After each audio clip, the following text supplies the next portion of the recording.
ఓం శ్రీకృష్ణ పరబ్రహ్మణే నమః. సాయంత్రం భగవద్గీత పారాయణానికి స్వాగతం, సుస్వాగతం. అందరికీ నమస్కారం అండి. మనము భగవద్గీతలో 2వ అధ్యాయము సాంఖ్యయోగంలో 3వ శ్లోకానికి అర్ధసహితంగా ఉదయం పూట తెలుసుకున్నాము.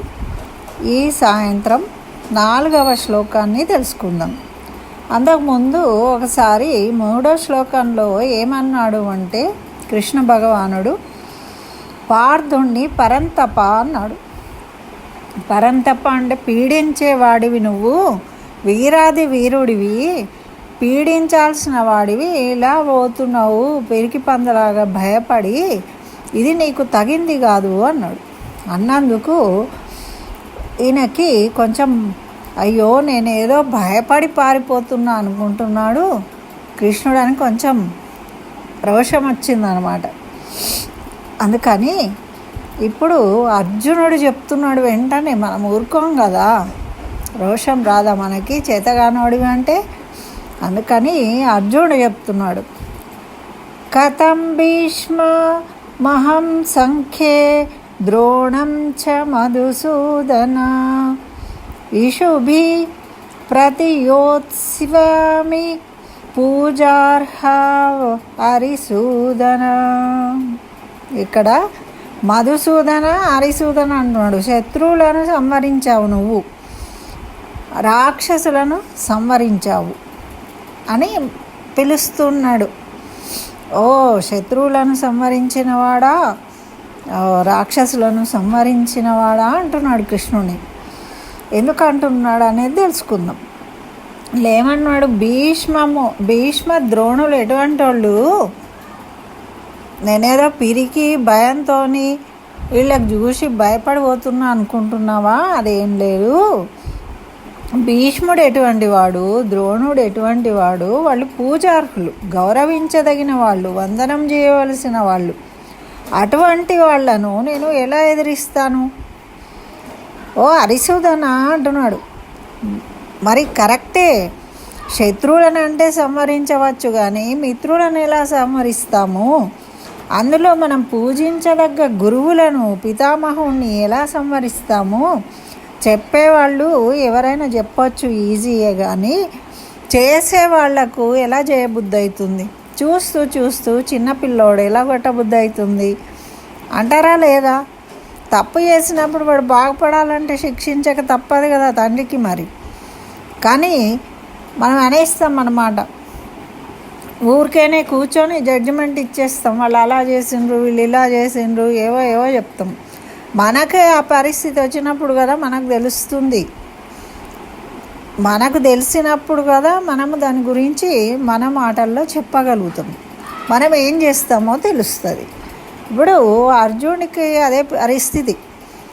నేనేమో నేను ఇక యుద్ధం చేయను, నేను చేయలేను, నేను అస్త్రాలు పట్టుకోలేను అని చతికిలపడిపోయి నీరసపడిపోయి ఉన్న శక్తిహీనుడైపోయిండు. దౌర్బల్యం ఆవరించింది.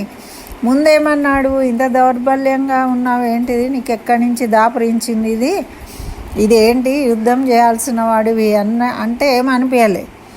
కానీ నువ్వు పీడించేవాడివి, నువ్వు పెద్ద వీరుడివి అనుకుంటే నువ్వేంటిది ఇట్లా చెయ్య అంటున్నావు అన్నాడు కదా కృష్ణుడు.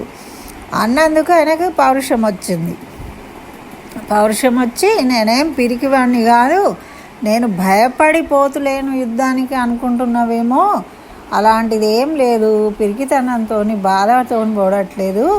నేను భీష్ముడు శత్రువులను అంటే సంహరిస్తా, కానీ మిత్రులు భీష్ముడెవరు, ద్రోణుడెవరు, వాళ్ళు కులవృద్ధుడు, పైగా గుణములో మంచివారు, ధర్మాత్ములు. మరి ఇక్కడ ద్రోణుడు ఆచార్యుడు, విద్య నేర్పినవాడు. అటువంటి వాడి మీద నేను ఎలా యుద్ధం చేస్తాను అనుకుంటున్నావు? కన్న బిడ్డ కన్నా నన్నే ఎక్కువగా ప్రేమించాడు, అటువంటి వాళ్ళ మీద నేను ఎలా యుద్ధం చేస్తాను? ప్రాణ సమానంగా చూసుకున్నాడు నన్ను.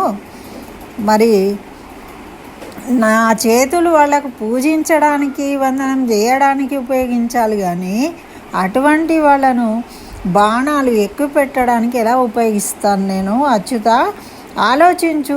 ఇది దుర్బలత్వమా? నేనేమన్నా చేతగాని వాడిని అనుకుంటున్నావా?